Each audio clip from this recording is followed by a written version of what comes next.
Bonsoir à toutes, bonsoir à tous, bienvenue sur la ligne. La Covid-19 en 2020, la guerre en Ukraine aujourd'hui, les campagnes électorales sont bien difficiles à mener ces derniers temps et pourtant on a des échéances qui nous attendent. Bonsoir Patrick Striby. Bonsoir K.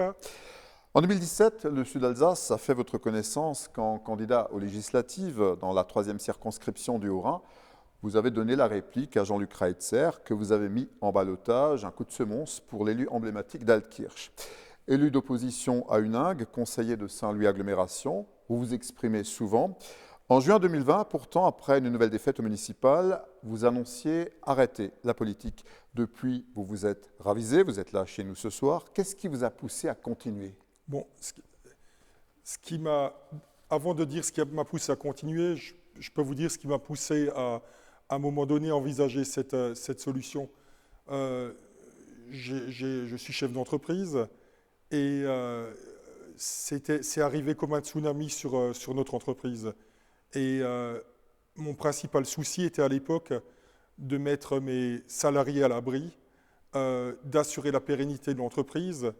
Et ça s'était passé de façon concomitante aux élections elles-mêmes. Et c'est vrai que je suis très motivé quand je suis candidat à une élection, mais cette élection était vraiment particulière. Et mon souci à l'époque, je ne l'ai pas dit aux Huningois et je ne l'ai pas dit ailleurs, c'était d'assurer la pérennité d'emploi de personnes qui vivent de mon entreprise et d'assurer la survie d'une entreprise que j'ai quand même pris une bonne quinzaine d'années à construire. C'était ça. Et puis après, il y avait l'autre aspect. C'était aussi de mettre mes proches. Le Covid touchait tout le monde. Il faut bien se souvenir de l'époque où tout le Sungo était touché. Et donc, c'était le deuxième souci. Mais le premier souci, c'était ce qui me fait vivre. Moi, je suis bénévole de la politique. C'était de traverser cette épreuve. Et quelques mois après, j'avais réussi à remettre les choses sur les rails. Et ce qui m'a donné une latitude pour nouveau me consacrer à ma passion. Quand on est entrepreneur, on peut avoir des pressions quand on s'engage en politique ? Non, parce que mon métier n'est pas lié à... Il est difficile de faire pression, déjà, il est très difficile de faire pression sur moi, c'est peut-être aussi pour ça que je suis encore là aujourd'hui à parler avec vous, K. Non, je crois qu'il y a peu de choses qui m'empêchent de défendre mes idées quand je décide de les défendre. On dit souvent que notre pays est une dictature, je vois ça sur les réseaux sociaux.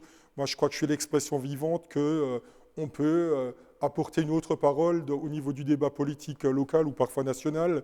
Et moi, je suis fier d'être dans un pays où on peut avoir des avis différents. Alors, vous êtes un marcheur de la première heure. Comment et quand avez-vous rallié Emmanuel Macron ?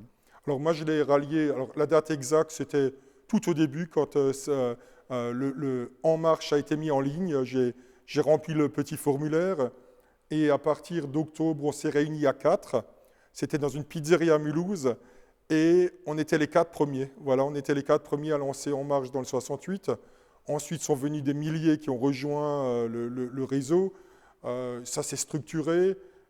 J'ai toujours participé d'une façon ou à une autre à l'activité d'En Marche, sans pour autant prendre des responsabilités au premier plan.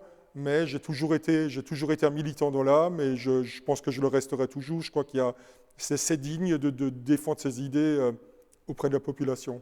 C'était un soutien indéfectible, vous n'avez pas regretté, vous n'avez pas songé un moment à décrocher ?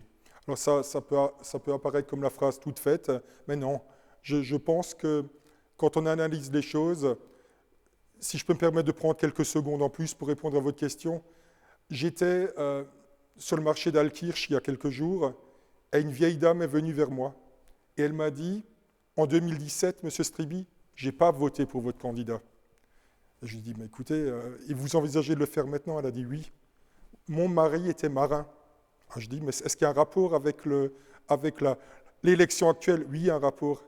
Il est le capitaine qui nous permet de traverser les tempêtes. Et moi, je crois que c'est ce que je retiens de l'action d'Emmanuel Macron au cours des dernières années. Il a réussi à entamer des réformes et à les mettre sur pied dans un certain nombre de domaines. Et dans d'autres domaines, on a été percuté par plusieurs crises très violentes et il est au rendez-vous.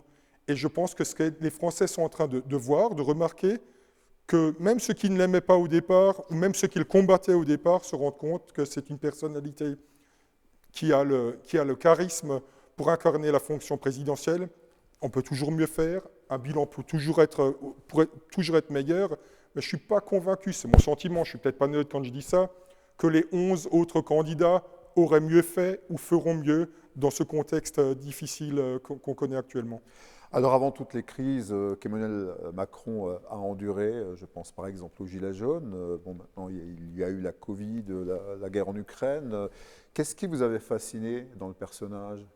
Alors, la crise des Gilets jaunes, il l'a réglée non pas d'une manière autoritaire, ce qu'aurait peut-être fait un autre président dans un autre contexte, il l'a réglée en disant, écoutez, il y a peut-être un problème d'écoute, on va écouter, il a organisé le grand débat, et moi j'ai fait ça à Saint-Louis, c'était un des plus beaux moments de ma vie politique.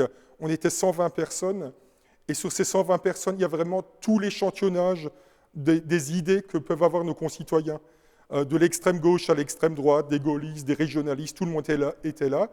Et ça a démontré qu'on pouvait discuter ensemble quand on apaisait les choses. Et moi, je trouve que c'était le grand moment pour moi du mandat d'Emmanuel Macron, ça a été de transformer un moment de tension en un moment d'écoute. Et moi, je suis fier d'avoir contribué à ça. Et je crois que beaucoup de citoyens ont aussi à ce moment-là remarqué, voilà, on a une possibilité d'agir sur les choses. Notamment, ce qu'il en était ressorti, c'était les pensions qui n'étaient pas reversées en cas de divorce. Et là, il y a un mécanisme qui est mis au point à travers la CAF. Ça, c'est un résultat du grand débat. Il y a plein de choses qui sont revenues grâce à ça. Et je crois que c'était un événement extrêmement positif dans la vie de notre pays. Actuellement, il y a une campagne électorale dont on dit qu'elle n'a pas lieu ou qu'elle a lieu discrètement, on ne sait pas exactement. Alors, Emmanuel Macron, en Alsace, a réuni 78 parrainages d'élus sur 283 élus qui ont choisi de parrainer. Première question, peu d'élus finalement parrainent. Pourquoi, à votre sens? Alors moi, j'ai fait partie de l'équipe qui appelait les maires, et je peux vous dire que l'essentiel des maires ont le sentiment que ça heurterait leur image de neutralité qu'ils ont au niveau de la population. On peut entendre l'argument, mais en même temps, il faut bien que la démocratie vive, et pour l'instant, on a ce système.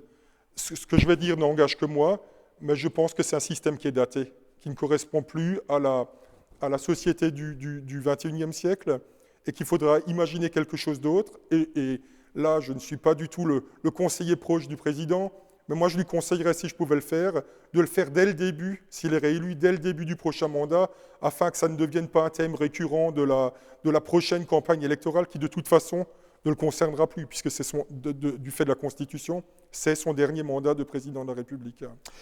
Alors, ce samedi 12 mars, la majorité présidentielle va se retrouver à Sélestat, l'Alsace centrale, avec Brigitte Klinkert, la ministre alsacienne, les parlementaires de la majorité aussi, les parrains alsaciens justement du candidat Macron, et vous aussi, puisque vous êtes président du comité de soutien à Pays de Saint-Louis, Sungo, pour la réélection d'Emmanuel Macron, avec donc des élus et les comités. Comment vous êtes devenu président du comité de soutien? Parce que c'était naturel, j'allais dire. Alors, j'ai d'abord lancé tout simplement un comité de soutien sur Facebook qui a environ 200 membres à l'heure actuelle, des gens qui dialoguent entre eux par Messenger, par WhatsApp, etc. Ensuite, j'ai été contacté par l'équipe nationale qui a validé mon comité comme étant un comité reconnu par l'association pour la réélection, donc c'est un comité officiel qui couvre le Sungo et le pays de Saint-Louis. On a organisé un premier événement, c'était il y a 3 semaines en forêt. On a réuni nos membres, les premiers membres, autour d'un café campagnard.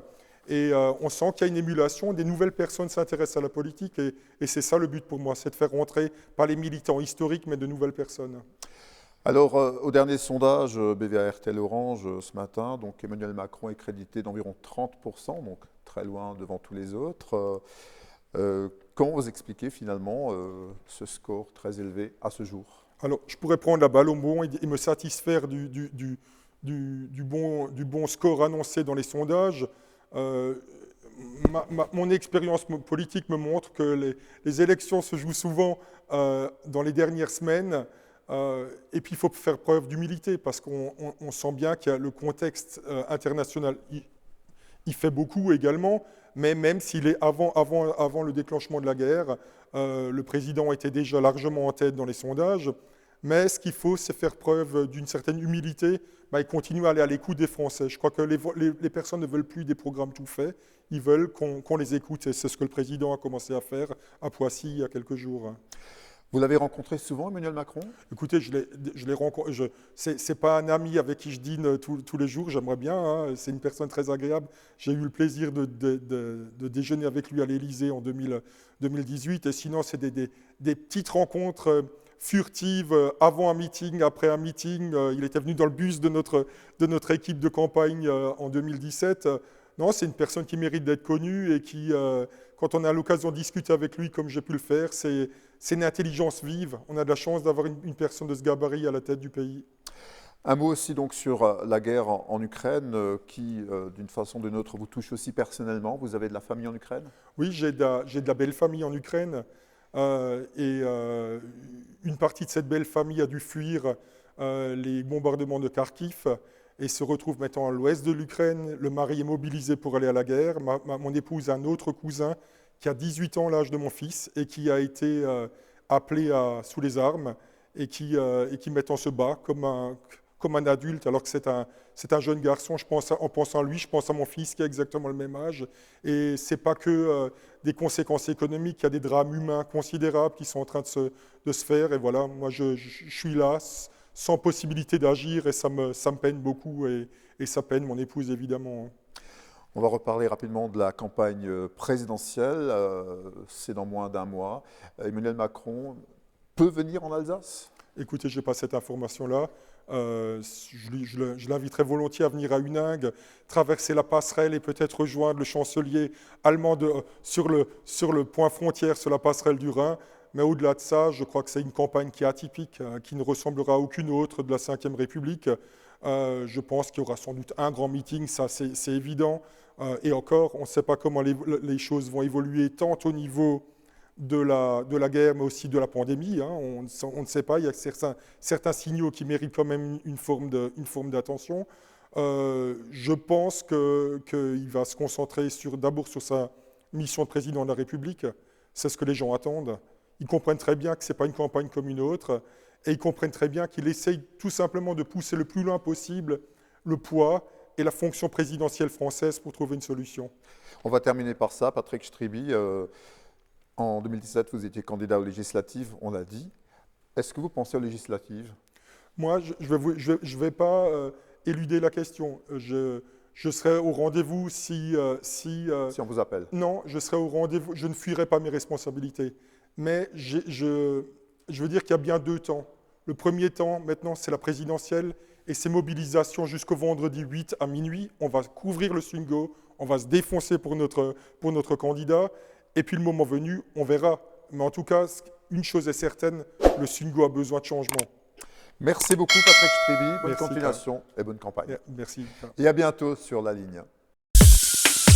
De Colmar, Larsheim, Elka Kunigel et Alsace Destination Tourisme viennent de lancer en main le tous le Saint-Patron des rôtisseurs. À fond de traditionnel, c'est les prêts à Tsaï, touché par un incendie dans la ville d'hiver.